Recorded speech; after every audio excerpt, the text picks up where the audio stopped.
Lakini cha kushangaza ni kwamba mshtakiwa namba 17 anaitwa Moses Lemweta Mgao. Mahakama imetueleza kwamba huyu mtu hajawahi kufikishwa mahakamani, lakini cha kushangaza kwenye hati ya mashtaka yupo, na hati za mashtaka zinapoandaliwa huwa pia zinakuwa na particulars, yani zinakuwa na wasifu wa huyo mshtakiwa.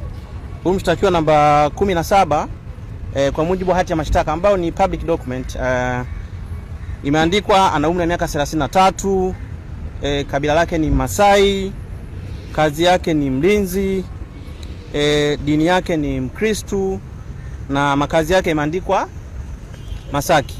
Sasa kwa sababu tumeambiwa kwamba huyu mtu hajawahi kufikishwa mahakamani, na kwa hiyo nitoe wito sasa kwa ndugu zake au ambaye anamfahamu waweze pengine kutupatia taarifa za wapi alipo, kwa sababu jina lipo kwenye hati ya mashtaka, lakini huyu mtu hajafikishwa mahakamani.